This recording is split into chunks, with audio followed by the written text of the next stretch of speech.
Alright, so this is a video on how to stop being racist. You know, I mean, who wants to be racist? I mean, being racist, and one of the worst things in the world, like being racist, you gotta understand your ancestors did a lot to make you be here. So if you consider yourself a pure blood anything, it's not bad. I mean, I'm a Heinz 57. German, Irish, Scottish, Italian, Basque, and fucking Swiss, blah, blah, blah. Okay. And I'm direct descendant of Brigham Young. So, when you want to come down to this and you want to just start thinking and talking about things, going through it, to be racist against your own race is about the most horrible thing in the world that you could do. It's the most horrible thing that you could do.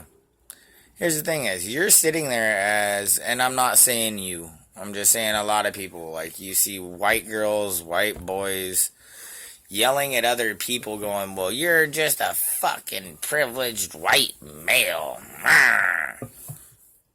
Okay? And they're literally sitting there, and do you know black people and other people are seriously, even if they're on their side, they're sitting there laughing at these morons. Whether they understand what is happening and how it's working and what's going on, whether they do or not, they're still laughing at them. Do you understand there's nothing worse than being racist against your own race? Because your race is what has propagated you to be here. And for people to be angry at your own race, like, oh my God, do you know what you did to black people? Oh. Only 5% of all Americans alive today are ancestors of slave owners. And I don't think if all of you know this, there were black slave owners, and there were more white slaves in America than there were ever black slaves. You want to know why? Because the Irish went for 5. The $50 ones were the black men. You want to know why? The Irish weren't regarded that well. And the black men were regarded that they worked harder. And they didn't need all the alcohol. So, who should be more damn offended? Because, there were, like I'm saying, there are black people that were free that owned slaves. Now, if you just really want to come down to it and start really looking into true history, like the real fucking written down history, not the crap that they've been fucking pistol feeding you for the past fucking 40 years, black people are the ones that sold black people to white people. See, white people need to drop off pigs on islands, so they went around everywhere dropping off fucking pigs. So when they came back or back forth, so they always had pigs. So whenever they stopped by Africa, they're like, hey, well, what do you guys got? Well, you ain't got no gold. You ain't got, we don't want your beads. Like, we're cool. Oh, you'll sell good workers? Oh, okay. Because what most people don't come to realize is the white race pretty much already abolished slavery. Abolished it. But all of a sudden we came to find all these new beautiful lands and all these new beautiful plants that needed people to work that land. Tobacco, sugar cane, all this stuff. I mean, this was gold back then.